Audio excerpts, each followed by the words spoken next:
আসসালামু আলাইকুম সুপ্রিয় ভিউয়ার্স। আজকে আমরা জানব গরুতে কিভাবে কর্ডাল এপিডুরাল অ্যানেস্থেসিয়া করতে হয়। এটি একটি গুরুত্বপূর্ণ অ্যানেস্থেসিয়া। তো আমাদেরকে প্রথমে জানতে হবে এটা অ্যানাটমিক্যাল লোকেশন কি। সাধারণত স্যাক্রোকক্সিজিয়াল ইন্টারভার্টেব্রাল স্পেস S5 এবং কক্সিজিয়াল 1 এবং প্রথম ও দ্বিতীয় ইন্টারকক্সিজিয়াল ইন্টারভার্টেব্রাল স্পেস কক্সিজিয়াল 1 এবং কক্সিজিয়াল 2 এর মাঝে যে ডিপ্রেসড এরিয়াটা থাকে সেখানে আমাদেরকে লিডোকেইন 2% দিয়ে অ্যানেস্থেসিয়াটা করতে হবে। তারপরে আমাদের জানতে হবে এই অ্যানেস্থেসিয়াটা কেন করি আমরা। সাধারণত অবস্টেটিক কেস, লেজ, anus, vulva, perineum, caudal udder, scrotum ও আপার হাইন্ড লিম্বের সার্জিক্যাল ব্যথা উপশমের জন্য এই ধরনের অ্যানেস্থেসিয়া করা হয়। সাধারণত ডেলিভারি কেসগুলো পেইনলেসলি করার জন্য অনেক ক্ষেত্রে এই ধরনের অ্যানেস্থেসিয়া প্রয়োজনীয়তা অনেক বেশি। তো চলুন আমরা সময় ক্ষেপণ না করে আমরা প্র্যাকটিক্যালি দেখে আসি কিভাবে অ্যানেস্থেসিয়াটা করতে হয়। আমাদেরকে যে জায়গাটা সিলেক্ট করতে হবে সেটা হচ্ছে আমরা বেসটাকে যখন এভাবে তুলব তখন এখানে একটা ডিপ্রেস অংশ দেখা যায়।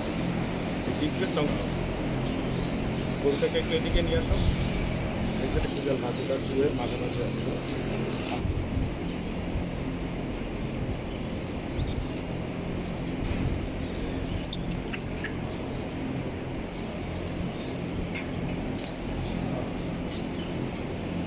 এই যে আমরা এপিডুরাল স্পেসের মধ্যে যেটা ভিতরে ঢুকে যায়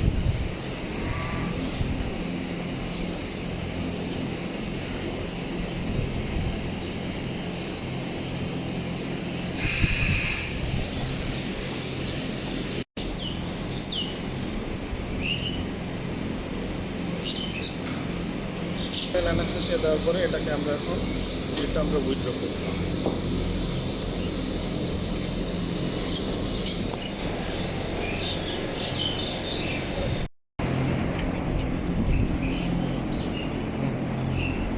এখন আমরা দেখতে পাচ্ছি লেজটার এখন কোনো সেন্সেশন নেই, পুরো রিজিয়নটা এখন অবশ্যই আছে।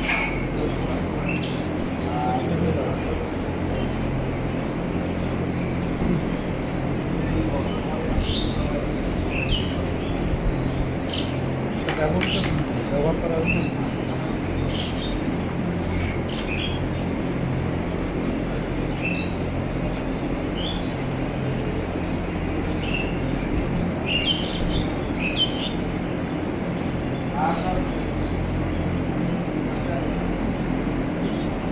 এখন কোনো সেন্সেশন পাচ্ছে না সে।